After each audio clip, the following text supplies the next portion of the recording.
Sulami Kasih, impian si yatim. Kalau cakap pasal anak yatim ni, Masya Allah, kita rasa sedihnya perasaan seorang anak yang tidak ada ibu dan ayah kan. Dan ini kita nak kongsikan bagaimana kita ni nak jadi sahabat Rasulullah di akhirah. Pada waktu yang sama memberi kasih sayang kepada anak-anak yatim. Jadi bersama dengan kita di studio adalah Datuk Dr. Haji Muhammad Fadilah Kamsah, ikon yatim ataupun dikenali oleh kita semua sekarang ni Tok Abah. Tok Abah, apa khabar? Alhamdulillah, alhamdulillah. Terima kasih Alhamdulillah. Dan seterusnya ni antara tulang belakang yang banyak bekerja keras, berhempas pulas. InsyaAllah moga menjadi orang yang dekat dengan Rasulullah di yaumul akhirah yang Rasulullah dah promise. Iaitu orang yang sentiasa menghargai, menjaga, menitik beratkan kehidupan anak yatim. Puan Kamariah Wahab, Warden Rumah Kasih Harmoni Paya Jaras. Assalamualaikum Puan. Salam. Masya Allah, anak-anak ramailah kat rumah. Oh, ramai. Anak berapa kat rumah? Dalam 100 lebih lah. Dalam 100 lebih. Tu dia, Masya Allah. Dan sebenarnya yang kita nak tahu, kadang-kadang kita cerita hari ini, kita bawa topik ni kan, Tok Abah, kita bawa kepada anda semua, kita nampak hanya kisah di permukaan. Tapi Puan yang dekat dalam hostel, Puan yang menyaksikan anak-anak ini, boleh cerita tak tentang cabaran, emosi, perasaan anak-anak yatim ni lalui tanpa kasih sayang ibu bapa, yang kehilangan, dah tak ada dah ibu ayah? Cabarannya lah anak tempatan kita yang tiada dokumen. Oh, tak ada dokumen. Tak ada dokumen. Abandoned children ke, ditinggalkan ke? Ditinggalkan macam tu. Ada yang ditinggalkan terus ditinggalkan je lah macam tu kan. Jadi JKM datang hantar, jadi kata mereka ni tak ada dokumen. Jadi kita usahalah untuk membuat dia orang punya dokumen. Tapi agak sulit juga. Ya, betul, bukan mudah. Dah Bukan dapat mudah. dokumen, lepas tu dah datang satu umur nak dapatkan kewarganegaraan. Itu satu betul. proses yang panjang. Panjang, memang panjang.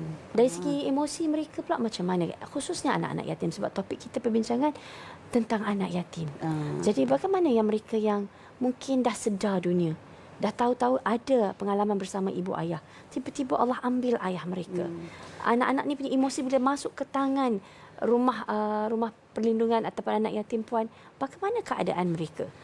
Keadaan mereka, dia macam ada murung juga.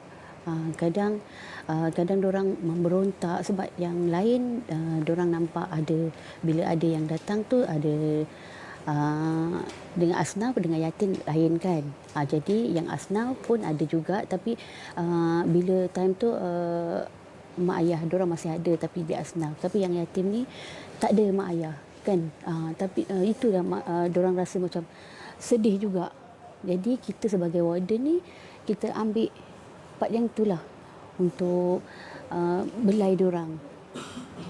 Kita belai, kita bagi kasih sayang.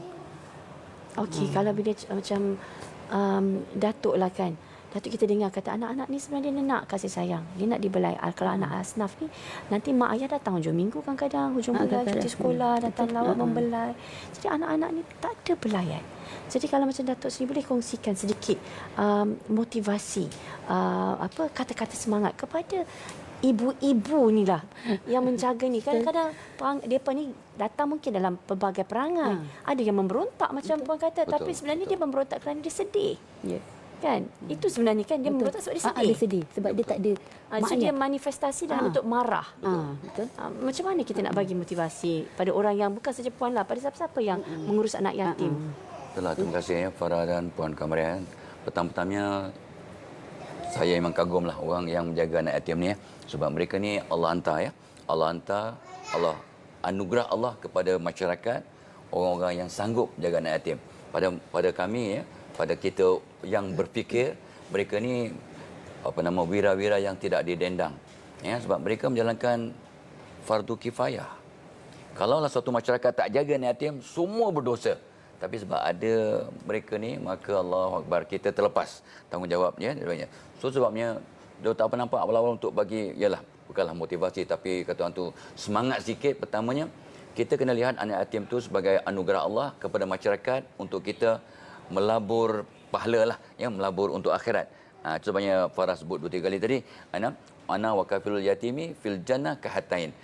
Mereka ya, orang-orang yang menjaga anak yatim ni bersama Nabi rapat ya, akrab bersama Nabi di syurga. InsyaAllah. Itu satu perkara. Jadi orang yang menjaga anak yatim ni pula memang orang yang istimewa lah ya, golongan istimewa. Dan Tok Abah gunakan akronim PAY, penjaga anak yatim. P. So mereka ni anugerah ya untuk masyarakat. Tapi kalau boleh PAY ni, penjagaan yatim ni kalau boleh ikutlah seperti yang, dan saya yakin Puan Kamariah dan mereka yang menjaga yatim sama seperti yang Nabi pesan ya, apa nama, qala Daud kul lil yatimi kal abdul rahim. Jadilah kamu kepada anak yatim ni seperti ayah, dan maksud ibu lah, ayah ibu yang penyayang. Itu satu perkara, sebab mak penjaga ni sebenarnya menggantikan ibu bapa. Sebabnya bila itulah anak datang, betul kata Farah tadi, dalam dan Puan Kamariah pun dah mengesahkan bahawa ada anak yatim datang dengan sedih, dengan marah, dengan berontak, sebab mereka tak tahu bagaimana reaksi ya, dengan suasana baru, situasi baru. Ada yang datang dengan keluarga walaupun bukan mak bapak tapi adik-beradik atau pakcik makcik, tapi mereka kadang itulah ditinggalkan tanpa dokumen. Allahu akbar. Ya, kita tak boleh bayangkan sebenarnya. Tak boleh bayangkan bagaimana reaksi mereka. Itu sebabnya kita kena ingat. Tapi Tok Abah nak pesan pada semua lah. Ya. Puan Kamariah memang dah sedia maklum. Sebab dia yang mengharungi. Dah berapa tahun ya? Dalam 13 tahun, 2008. Dah 13 tahun dah. Ya. Sebabnya bila kita jaga anak yatim dengan cara terbaik, Allah akan hantar orang-orang jaga anak kita sendiri. Puan Kamariah sendiri, anak sendiri ada berapa orang? 4 dan 4. Itu dia. Jadi bila Puan Kamariah menjaga anak yatim dengan ikhlas, dengan itqan, dengan terbaik mungkin, pasti Allah akan hantar guru, orang yang mendidik, menjaga anak kita di sekolah, ya, di pusat pengajian tinggi nanti insya-Allah. Ya. So memang itu berkata, what goes round comes round. So abang ingat apa ni sepotong ayat daripada surah Al-Isra. In ahsantum li anfusikum wa in asatum falaha. Kalau kamu buat satu kebaikan, maka kebaikan itu akan balik kepada kita. Tapi kalau kita buat satu keburukan, maka keburukan itu akan balik kepada kita juga. Ya, surah Al-Isra ayat 7. Jadi itu sebab, dan kita selalu ingat yang Nabi pesan dan semua orang sebut, ya, khairunas anfa'uhum linnas. Ya, sebaik-baik manusia orang paling banyak beri manfaat pada orang lain. Dan golongan P ni, penjaga anak yatim, memang golongan yang luar biasa. Anak mereka sendiri ada 3, 4 orang, 5 orang tadi, ya, 4 orang Puan Kamariah, dan dia jaga pula 100 orang, ya. Anak-anak yatim ni, Allahu akbar. Ya, cuma Tok Abah nak pesan satu perkara lah pada semua penjaga anak yatim, termasuk Puan Kamariah. Ya, kita ni kadang bila kita nak menjaga anak yatim, kita kena bangunkan diri kita dulu. Ya, kita bangunkan diri kita dulu sebelum kita dapat bangunkan anak yatim. Ya, so bagaimana? Itu sebabnya Tok Abah selalu pesan pada diri Tok Abah sendiri. Tok Abah pun membantu anak-anak. Ya, so pertamanya kita kena betulkan hati. Betulkan hati. Semua ulama akan pesan untuk membangunkan orang lain. Kita bangunkan diri kita dengan betulkan hati dengan solat, taubat, istighfar, dan jangan lupa maafkan orang dan jangan lupa selawat. Bila kita buat 1 kali selawat, maka Allah selawat kat kita untuk kita 10 kali ganda, dihapuskan 10 dosa, dinaikkan 10 darjat. Ya, itu satu. Lepas tu kita kena betulkan fikir, sebab ikut kajian psikologi 80% pemikiran manusia dengan keadaan biasa akan negatif. Jadi takut kita pun negatif juga. Maklumlah anak yatim yang berbagai perangai yang beragam. Tok Abah duduk dengan berkawan dengan anak yatim sejak umur 10 tahun.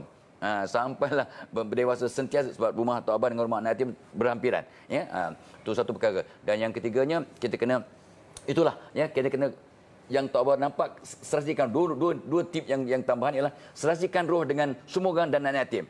Bagaimana nak serasikan roh? Bila roh Puan Kamariah dengan anak yatim serasi, kadang-kadang Puan Kamariah belum cakap, mereka dah faham. Apa mereka belum komplain, si mak ni, penjaga ni dah faham, ibu ni dah faham. Ni serasi roh. Satu tu, bagaimana nak serasikan roh kata ulama? Doakan mereka, maafkan mereka, bantu mereka, gembirakan mereka, sentiasa bersama mereka, makan kalau boleh bersama mereka, dan setiap kali jumpa anak yatim hantar gelombang, wahai Allah, aku sayang anak-anak ini yang 50, 60, 100 orang ni semacam anak aku, ya Allah. Bila kita hantar gelombang sayang, roh kita akan serasi. Dan yang last point yang Tok Abah ingat, ya, bagaimana kita nak merangsang PAY ini, penjagaan anak yatim, gunakan masa-masa yang sangat hipnagogik untuk mendidik anak yatim. Rupanya ada masa yang sangat mustajab.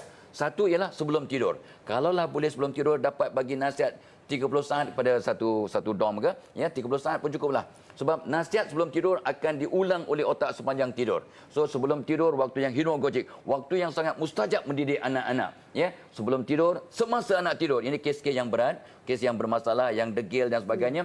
Bisik kat telinga mereka waktu mereka sedang tidur. Sebelum bisik itu bacalah Fatihah, ayat kursi, Alam Nashrah. Bos kat kepala dan bisik kat telinga, dengan izin Allah mereka akan berubah. Ini sebelum semasa tidur. Itu ikut kajian. Bangun tidur, waktu yang sangat mustajab didik anak. Bangun tidur, lepas mandi, lepas mengaji, lepas didoakan kepada untuk kes-kes yang berat, bacakan kat kepala anak-anak ni Fatihah. Ibu sekali doa, ayat kursi, halau setan iblis bagian nakal, Alam Nashrah. Ya, dan bacalah 3 nama Allah, Ya Aziz, Ya Jabbar, Ya Mutakabir, untuk melembutkan hati anaknya ni. Bila kita beri nasihat, mudah-mudahan akan membantu insya-Allah. Masya Allah. Dan kadang-kadang saya ni kan, Datuk dengan Puan, kalau saya rasa macam saya pun kerah hati ataupun anak saya nampak macam kerah hati, kita pergi jumpa anak yatim, pergi bagi makan ni, terus suruh pergi usap-usap kepala dengan anak-anak saya kata pergi usap. Sebab kita kena nampakkan hati tu pesanan Rasulullah kan. Dan Alhamdulillah Puan tiap-tiap hari dapat peluang tu Puan. Macam kami ni nak pergi cari jenuh. Puan dapat, tapi saya pasti dengan datangnya anugerah adanya pelbagai cabaran, apa harapan Puan hari ini bersama dengan kami? Apa harapan Puan pada para penonton di TV Al-Hijrah ni? Harapan saya dapatlah orang luar membantu daripada segi nasihat ke, motivasi ke untuk anak-anak yang bila dia dah besar dia akan lain. Dia macam yang sekolah rendah dia perangannya lain. Kalau yang sekolah menengah dia akan dah naik meningkat dewasa tu kan. Dia macam lain sikit perangannya. Itulah saya harap dapatlah orang luar untuk datang ke asrama, tengok dalam keadaan diorang tu macam mana kan. Bagi nasihat sikit-sikit. Yelah kadang-kadang kami ni asyik bagi duit je. Ya, betul. Tak ada sentuhan pun. Betul. Anak-anak ni perlukan sentuhan dan bimbingan. Jadi kebanyakan yang datang okey bagi sumbangan macam tu kan, tapi yang macam untuk yang motivasi tu tak ada lagi. Untuk diorang pun macam perlukan kasih sayang daripada orang luar pun boleh datang untuk bagi nasihat ke, macam bagi motivasi ke. Untuk yang mana yang tak ada dokumen, saya harap ada yang orang yang besar-besar lah untuk membantu yang kita untuk buatkan dokumen. Jadi saya ada satu anak angkat saya ambil, Idina Safia itulah. Tu anak angkat. Tu yang anak kecil angkat tu, saya. yang Yang kecil tu. perempuan Down syndrome tu kan.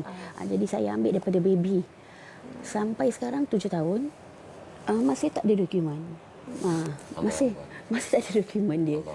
Jadi dia nak sekolah tu agak payahlah. Susahlah nak sekolah. Sebab kalau dia normal, kita boleh masukkan sekolah tu, kita boleh bayar fee, bayar levy. So kalau dia istimewa ni, dia susah. Susah sikit. Sekarang dah 7 tahun. Tahun depan dah 8 tahun. Kan tahun depan dah 8 tahun tapi masih tak sekolah. Hanya sekolah tadika je lah. Allah, moga Allah memudahkan. Dan kalau ada penonton di sini yang boleh membantu, tolonglah beri bantuan. Datuk ada nak ditambah? Ya, itulah insya-Allah Datuk Abah nanti akan buat arrangement untuk kita memberi motivasi kepada anak-anak yatim ini secara kumpulan ke online ke, kita akan buat ya, kita akan buat. Kedua itulah, jom kita ramai-ramai ya, kita ramai-ramai kita bantulah ya, dan kita ada tabung tu kita tolong ya, sebab barang siapa menolong anak yatim ya Allah Akbar, pahalanya Allah saja yang tahu. Jom kita ramai-ramai ya, kita ramai bantu, kita sokong, ada akaun number tu kita bantu untuk peyatim ya, untuk juga anak-anak yatim ya. Yatim pun jaga 76 rumah anak yatim. So kita sama-sama bantu, mudah-mudahan Allah bagi kita kelebihan bersama Rasulullah ya, sebab menyantuni anak yatim, jaminan bersama Rasulullah. Jom ramai-ramai kita membantu dan berinfak untuk anak yatim insya-Allah. Tu sebabnya ada nombor tali apa nama tu, dan Tok Abah tadilah Tok Abah akan kontak pihak penganjur untuk Tok Abah kalau tak dapat pergi ke rumah anak yatim yang 76 tu, at least kita buat secara online ya, kita pancarkan kepada semua anak rumah anak yatim tu, bagi kata Puan Kamila tu, bagi motivasi, bagi sentuhan, mudah-mudahan dapat bagi semangat kepada mereka insya-Allah. Itu Tok Abah akan cuba insya-Allah. Baik, insya-Allah. Terima kasih Datuk Abah, terima kasih Puan. Dan kita nak wawarkan sekali lagi kepada anda semua, ayuh kita sama-sama sokong kempen APIA, kerana antara lain akan dibina sekolah international yang akan mengambil anak yatim dari seluruh negara-negara Asia untuk datang ke Malaysia mendapat pendidikan yang terbaik. Jom ayuh kita, ni satu niche area agar kita bersama dapat bersama dekat Yaumul Akhirah dengan Rasulullah. Okey, para penonton, saya kena rehat seketika. Masa dah tak berbaki, tapi insya-Allah cepat-cepat ayuh kita sama-sama beri sumbangan. Baik para penonton, kita rehat seketika dan terus bersama kami di Assalamualaikum.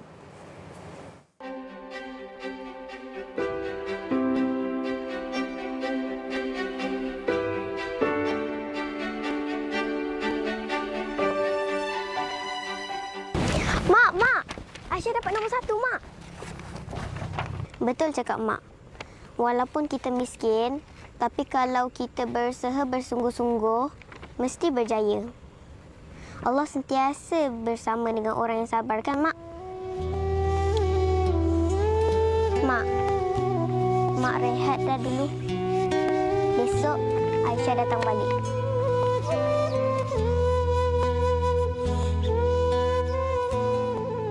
Berilah sedikit senyuman di wajah mereka dengan berinfak ke Persatuan Kebajikan Anak Yatim Malaysia.